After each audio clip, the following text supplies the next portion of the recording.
అందరికీ నమస్తే అండి. బహుశా ఈ థంబ్‌నెయిల్, ఈ వీడియో కంటెంట్ ఒక 3-4 సార్లు రీసెంట్ టైంలో చూసే ఉంటారు. కానీ నేను మళ్ళీ ఒక కొత్త అప్డేట్‌తో చెప్పడానికి ఈ వీడియో చేస్తున్నా. రీజన్ ఏంటంటే ఇది ఖచ్చితంగా ఆంధ్రప్రదేశ్ రాజకీయాల్లో సంచలనమైన అంశం.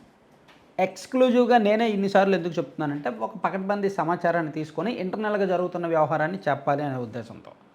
2019 నుంచి 2024 వరకు ఆంధ్రప్రదేశ్ ముఖ్యమంత్రిగా పనిచేసినప్పుడు జగన్మోహన్ రెడ్డి గారి హయాంలో లిక్కర్ స్కామ్ జరిగింది అనేది కూటమి ప్రభుత్వం అధికారంలోకి వచ్చిన తర్వాత కొంచెం డెప్త్గా ఇన్వెస్టిగేట్ చేస్తున్న ఒక పెద్ద అంశం. దీనిలో జగన్మోహన్ రెడ్డి గారి పాత్ర ఏమిటి, జగన్మోహన్ రెడ్డి గారికే నిజంగా ముడుపులు వెళ్ళాయా లేదా ముడుపులు ఇంకెక్కడికైనా వెళ్ళాయా, అంతిమ లబ్ధిదారు ఎవరు అనేది పోలీసులు దాదాపుగా నిర్ధారించేశారు. అంతిమ లబ్ధిదారు జగన్మోహన్ రెడ్డి గారే. నెలకు 50 నుంచి 60 కోట్లు వెళ్ళింది ఆయనకే. ఈ విషయం ఇప్పటి వరకు విచారణకు వెళ్ళిన అందరూ చెప్పేశారు. మాకేం తెలియదు, జగన్మోహన్ రెడ్డి గారు చెప్తేనే చేశాము, ఆయన ముఖ్యమంత్రి గారు కాబట్టి ఆయన మాకు చెప్పారు, మేము చేశాము అని కసిరెడ్డి రాజశేఖర రెడ్డి గారు కూడా అదే తరహా వాంగ్మూలం ఇచ్చారంట. జగనన్న పార్టీకి ఫండింగ్ రావాలని చెప్పారు, దానికి తగ్గట్టు మేము పాలసీ రూపొందించామని. మరి ఇది అదే కదా. అలాగే విజయసాయిరెడ్డి గారు మేబీ చెప్పుంటారు. అలాగే ఇప్పుడు వరకు విచారణకు దాదాపుగా పోలీసులు ఈ కేసులో 49 మందిని విచారించారు.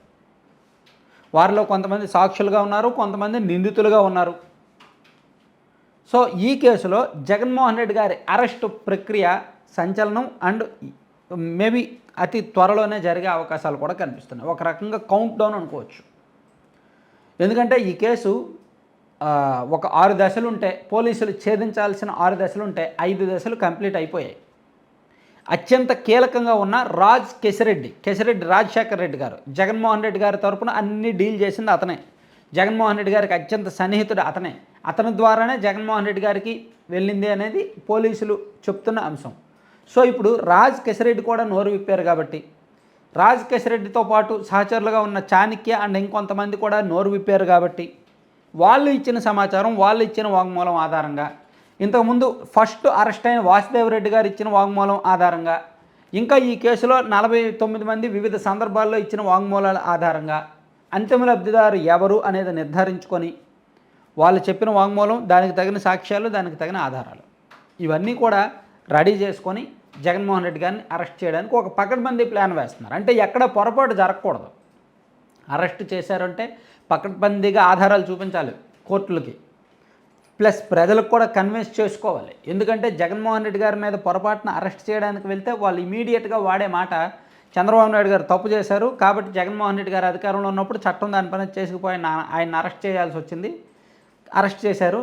కానీ ఇప్పుడు అది మనసులో పెట్టుకొని వీళ్ళు రాజకీయ కక్ష సాధింపు చేస్తున్నారు అని చెప్పి ఈజీగా ప్లేట్ తిప్పుతారు, ఈజీగా మాట్లాడతారు.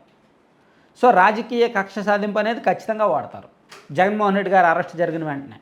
సో ఆ కక్ష సాధింపులో ఉండకూడదు, చట్టం దాని పని చేసుకుపోయింది అనేటట్టుగా ఉండాలి. అలా ఉండాలి అంటే కొంచెం జాగ్రత్తగా డీల్ చేయాలి, చాకచక్యంగా డీల్ చేయాలి, పూర్తి స్థాయి ఆధారాలు పట్టుకోవాలి. ఆధారాలన్నీ కూడా వీలైతే ప్రజలకు కన్విన్సింగ్గా ఉండాలి అనేది ప్రభుత్వ ఆలోచన అన్నమాట. సో దానికి తగ్గట్టే మేబీ జగన్మోహన్ రెడ్డి గారి అరెస్ట్కి సంబంధించి ఒక కౌంట్ డౌన్ స్టార్ట్ అయింది అనుకోవచ్చు. దీని మీద సెక్షన్ 17A ద్వారా, అంటే అవినీతి నిరోధక శాఖలో సెక్షన్ 17A ఉంది, తెలుసు కదా అందరికీ. ఒక మాజీ ముఖ్యమంత్రి కాబట్టి జగన్మోహన్ రెడ్డి గారు ఆయన అరెస్ట్ చేయాలంటే గవర్నర్ పర్మిషన్ ఉండాలి. గవర్నర్ పర్మిషన్ కోసం కూడా వెళ్ళారు. అలాగే కేంద్ర హోంమంత్రి గారికి, కేంద్ర పెద్దలకు కూడా సమాచారం ఇచ్చారు. వాళ్ళు కూడా ఆంధ్రప్రదేశ్ టీడీపీ జనసేన వాళ్ళకే ఫ్రీ హ్యాండ్ ఇచ్చారు, అంటే పవన్ కళ్యాణ్ గారికి, చంద్రబాబు గారికి ఫ్రీ హ్యాండ్ ఇచ్చారు అనేది ఒక సమాచారం అన్నమాట. చూద్దాం ఏం జరుగుతుందని. Thank you.